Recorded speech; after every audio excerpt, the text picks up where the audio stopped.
12 American tank destroyers charged into battle, and within 10 minutes every single one was wiped out. 300 soldiers were killed, 3,000 were wounded, thousands more were missing, and hundreds of fighting vehicles were lost in what became a lesson written in disaster. How did United States doctrine, advanced for its time, turn the Army's own machines and men into targets at Kasserine Pass? The answer lies in the fatal flaws of a weapon and an idea that promised victory but delivered catastrophe. 12 tank destroyers gone in 10 minutes. The numbers from Kasserine Pass hit like a hammer. 300 Americans killed, 3,000 wounded, and another 3,000 missing.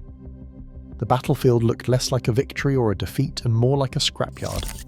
183 tanks destroyed, 104 half-tracks wiped out, 208 guns silenced, 512 trucks and other vehicles lost. In a matter of hours, the US Army's armoured strength in Tunisia was gutted, leaving entire battalions without the means to fight or even retreat. The losses did not stop at machines. Nearly 4,000 Americans were taken prisoner and forced to march east under German guard. For every German casualty, American units lost 5 men, and sometimes 7. The scale of the disaster was so complete that some regiments, like the Iowa National Guard's 168th, saw nearly 9 out of every 10 men killed, wounded, or captured. The numbers tell the story of a force unprepared for the reality it faced: raw recruits, untested equipment, and tactics that turned vehicles into targets. Kasserine Pass became a graveyard not just for men and machines, but for confidence in the Army's own doctrine.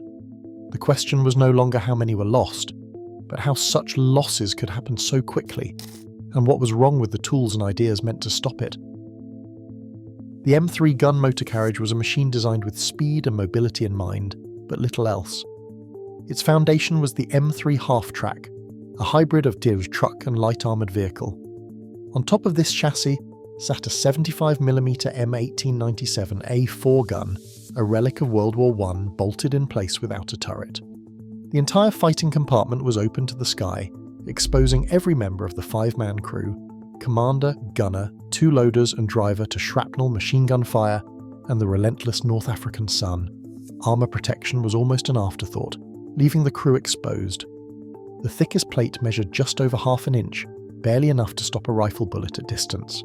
Most of this vehicle was clad in sheet metal, with some sections as thin as 6mm. There were no overhead hatches, no reinforced shields, and no escape from artillery fragments or strafing aircraft.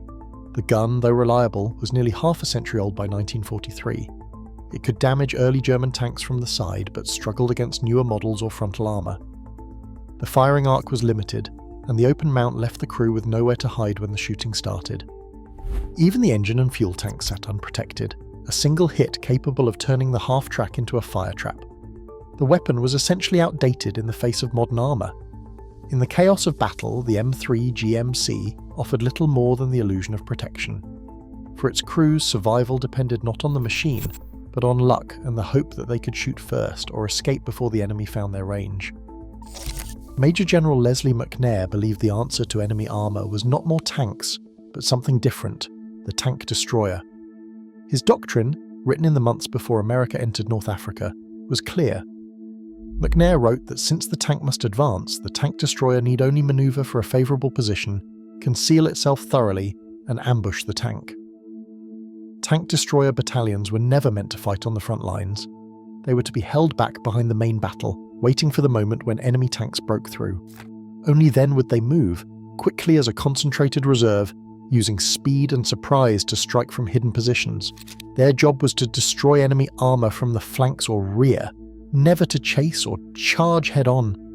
Charging was not just discouraged, it was forbidden. The entire concept depended on discipline, timing, and the ability to manoeuvre out of sight until the enemy was exposed. In theory, this approach promised to turn the tide against any armoured attack. The doctrine was built for flexibility, not for static defence or desperate counterattacks. McNair's blueprint demanded coordination at the highest levels, with tank destroyers held at Corps or Army Reserve, ready to respond where the threat was greatest. On the ridges near Sidi Bou Zid, the 168th Infantry Regiment faced a nightmare with no clear way out. Nearly 2,000 men, many from small towns in Iowa, watched the enemy tighten the circle around them. Reinforcements had arrived days before. 450 new faces arrived, some so green they had not finished basic training, and a few arrived without rifles. The regiment's first bazookas arrived on February the 12th, just 2 days before the German tanks rolled in. There was barely time to unpack them, let alone train the men to use them. When the panzers attacked on February 14th, the soldiers learned anti-tank tactics in real time, under fire. Cut off from supply and support, the regiment held out on the high ground as long as they could. By the time night fell on February 16th, only 300 managed to slip away in the darkness, dodging patrols and leaving behind friends who would never return. For the rest, surrender or death was all that remained. The cost was staggering, 85% casualties in a matter of days. The desperation of these men, trapped and outgunned, set the stage for the reckless counterattack that would soon follow. Tank destroyers at Kasserine were never gathered as a mobile reserve. Instead, 2nd Corps Command dispersed them across more than 30 miles of front, attaching them to infantry and armoured units for static defence. Company after company was dug in along ridgelines, crossroads and roadblocks, each covering its own small sector. There was no unified command, no chance for massed fire or coordinated manoeuvre. When German panzers punched through, American tank destroyers met them not as a concentrated force, but as isolated squads, each committed piecemeal and often without warning. Some were ordered to hold critical points, others to reinforce collapsing lines. Rarely did they have any knowledge of what was happening beyond their immediate horizon. The doctrine called for rapid movement and surprise. The reality was a patchwork of foxholes and hasty gun pits. Without combined arm support, tank destroyers became easy targets for German anti-tank guns and air attacks.